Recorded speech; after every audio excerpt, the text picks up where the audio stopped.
दोस्तों, रशिया और यूक्रेन के बीच वॉर की तस्वीरें आपने देखी होंगी। पुतिन की आर्मी ने यूक्रेन पर हमला कर दिया है। दुनिया इसे रशिया का इंट्रूजन करार देते हुए अंजाम भुगतने की बात कह रही है। बहुत सी लेटेस्ट डेवलपमेंट हुई है। रशिया ने न्यूक्लियर फोर्सेज को अलर्ट कर दिया है, वैक्यूम बॉम्ब्स भी गिराए गए और कीवी की तरफ लगातार उनकी सेना बढ़ती जा रही है। अब इन सब में एक सवाल ये उठता है कि एक जमाने में सोवियत संघ का हिस्सा रहे यूक्रेन और रशिया की इस लड़ाई की आखिर वजह क्या है। आखिर ऐसा क्या हुआ कि पुतिन ने सेना को वॉर का ऑर्डर दे दिया और दुनिया को वर्ल्ड वॉर के सामने लाकर खड़ा कर दिया। दोस्तों, जानते हैं इसके बारे में डिटेल में, बने रहिए एंड तक मेरे साथ इस वीडियो में। लेकिन उससे पहले अगर आपने इस चैनल को सब्सक्राइब नहीं करा तो प्लीज सब्सक्राइब करके बेल आइकन प्रेस कर दें।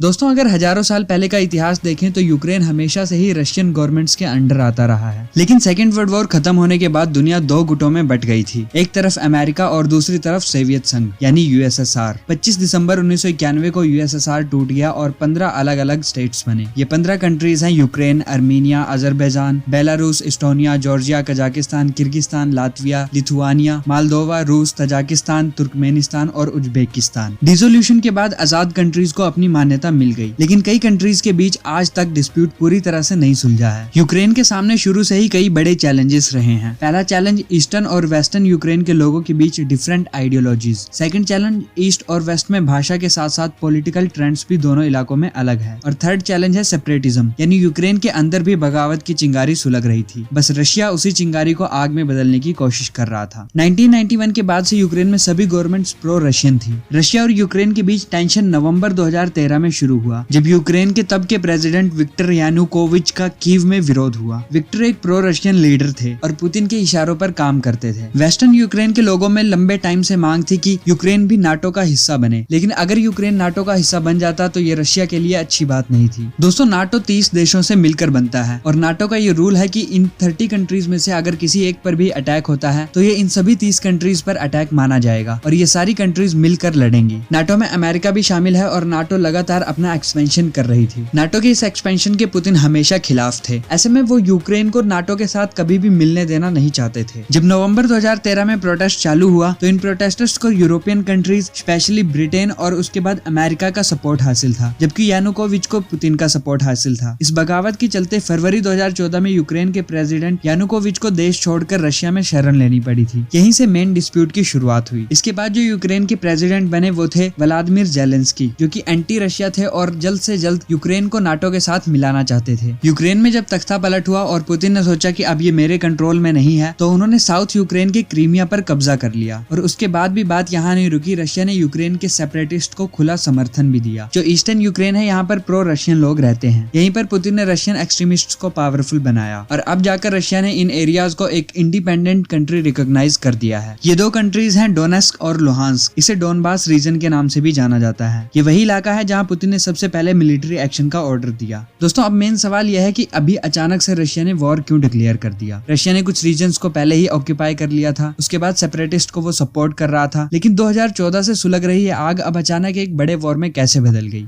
दरअसल इन्हीं सेपरेटिस्ट से निपटने के लिए यूक्रेन ने नई रणनीति बनाई। यूक्रेन ने नाटो से दोस्ती की और ओपनली अमेरिका की शरण में चला गया। बात तब बिगड़ी जब यूक्रेन ने नाटो में शामिल होने की तैयारी शुरू कर दी। रशिया यही चाहता है कि यूक्रेन नाटो का हिस्सा ना बने। इसके पीछे लॉजिक यह है कि यूक्रेन अगर नाटो से जुड़ जाए तो रशिया पूरी तरह से घिर जाएगा, क्योंकि फ्यूचर में नाटो कंट्रीज की मिसाइल यूक्रेन की धरती पर तैनात की जाएंगी, जो फ्यूचर में रशिया के लिए एक बड़ा चैलेंज साबित हो सकता है। रशिया यही चाहता है कि नाटो अपना एक्सपेंशन ना करे। प्रेसिडेंट पुतिन इसी मांग को लेकर यूक्रेन और वेस्टर्न कंट्रीज पर प्रेशर डाल रहे थे। आखिरकार जब बात बर्दाश्त से बाहर हो गई तो अमेरिका और दूसरे देशों के सैंक्शन की परवाह किए बिना 21 फरवरी को यूक्रेन पर हमला बोल दिया। दोस्तों, रशिया एक ताकतवर देश तो है ही, उसकी मिलिट्री भी काफी एडवांस है, लेकिन यूक्रेन भी यूरोपियन कंट्रीज में सेकंड नंबर पर आता है और यूक्रेन पूरी बहादुरी से लड़ रहा है। ऐसे में इस वॉर का अंजाम क्या होगा ये देखते ही बनता है। दोस्तों, उम्मीद करता हूँ वीडियो आपको पसंद आई होगी। अगर जानकारी अच्छी लगी है तो इसे लाइक और शेयर जरूर करें और बने रहें हमारे साथ इसी तरह इस चैनल को सब्सक्राइब करके। Thanks for watching. See you in the next one.